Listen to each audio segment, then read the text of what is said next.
Hey guys, what's up everyone? Welcome back again to another video from the Apex Predator Billiards, and we're going to be jumping right into it because of course we just completed the video on how to aim at this sort of safety play here. Now we're going to be diving on into learning how to use this system here to play some devastating hooks on your opponent. So let's jump right into it here. Do not forget to hit the subscribe button.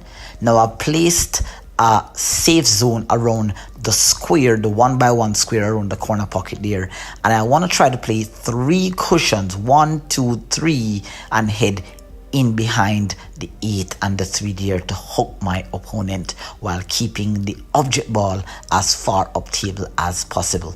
Now notice here that from where I'm shooting from, at a half ball hit, the cue ball has a tendency to go towards the corner.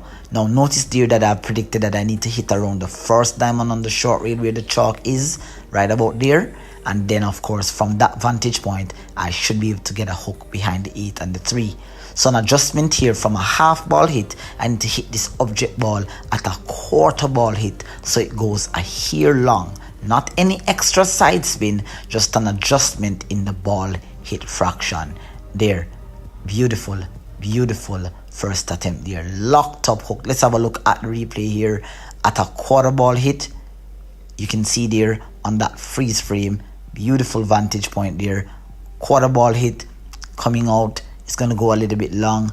It should start to spread a hair and it heads about a half diamond in.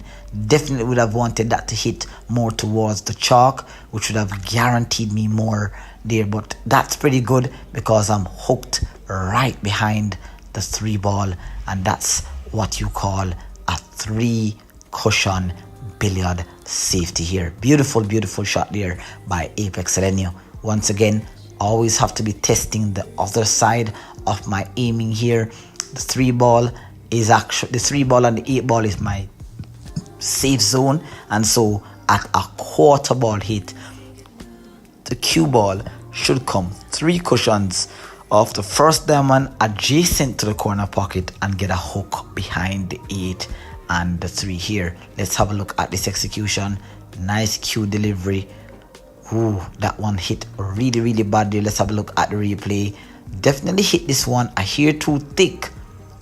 Yes, definitely hit that one a hair too thick, and pretty much that's almost like a sellout. So again, as I said guys, it's such a sensitive shot to ball hit fraction and to speed, because if you hit it a bit too thick, you can sell out. If you hit it too thin, the cue ball can escape. So you have to develop a nice feel. And once again, as discussed in the previous video, if you need to hit at a half ball hit or a quarter ball hit, always aim a hair thinner than what your vantage point is there.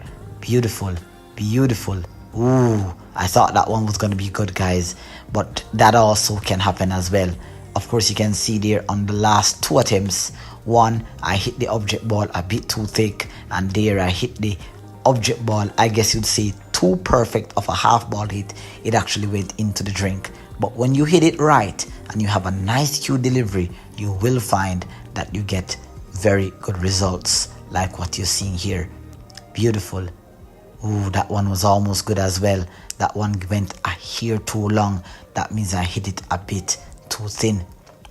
So it's a feel for me guys. I think as much as how I'm able to quantify this in my actual match, I think that because of how much practicing I put into this, I'll start to develop a feel for it here. Beautiful shot there on my 4th attempt, locked up behind the 3 and the 8. Now can you imagine yourself executing this type of shot on a pro player, or executing this type of shot on your friends? They must be wondering what is it that you're eating or drinking to be able to visualize this type of shot here. Just let them know that you're eating math for breakfast.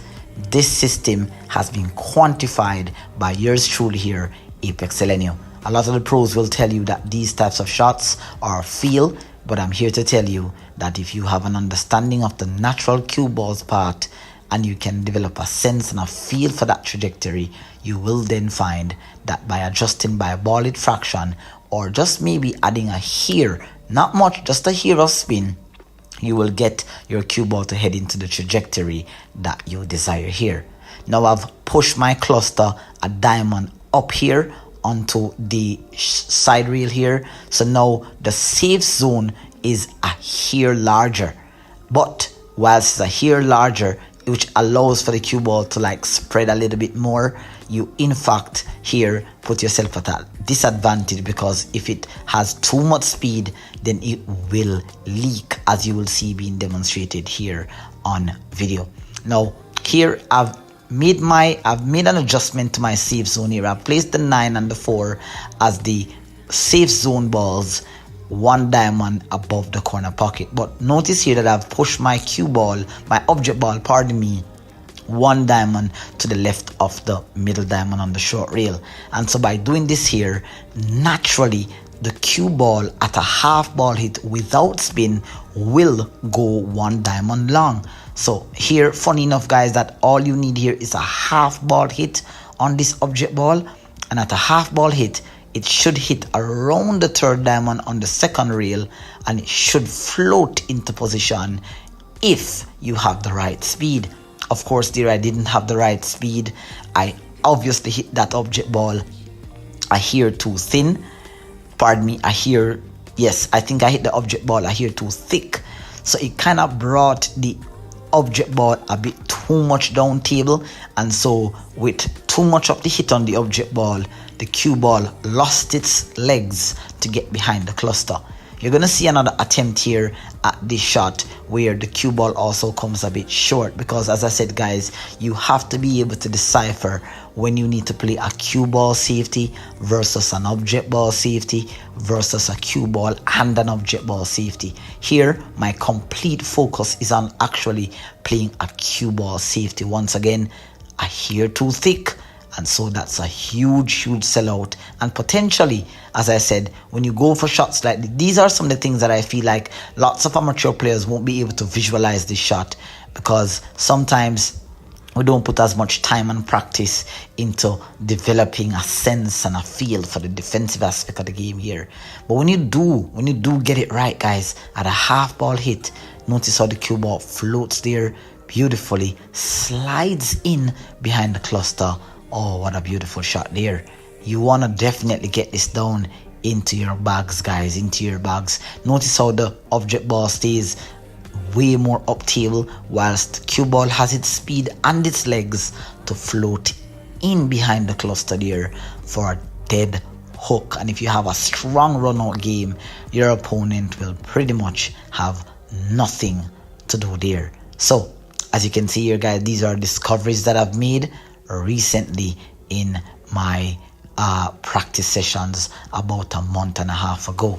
So I had to master it guys to really get a feel, so you guys can understand that the success that I'm getting here is in fact through tremendous research and practice.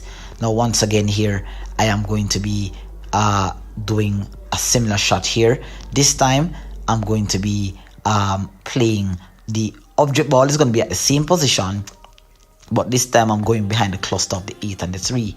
Now notice here that the 8 and the 3 is about a diamond up, 2 diamonds up in fact. Now naturally the cue ball, if the cue ball hits the object ball at a half ball, it has a tendency to go towards the first diamond up on the long rail. Here I hit it at approximately a half ball, and notice the trajectory there. You can see it looks a little bit like a quarter ball there on that freeze frame, but I was actually trying to hit a thinner than a quarter ball. In fact, the result that I just got there is in fact because I hit this object ball at a 1/8 ball hit. Now I didn't really like the fact that the cue ball kind of hit the 4th cushion, because if I had an incorrect speed, it will in fact leak out. So I didn't like that aspect of it though, but it did in fact work out in my favor there.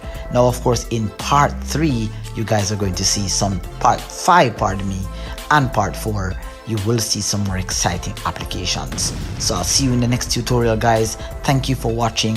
Please do not forget to share this out to your pool community, friends and family. Until next time, take care. This is Apex Elinio signing out. Bye bye.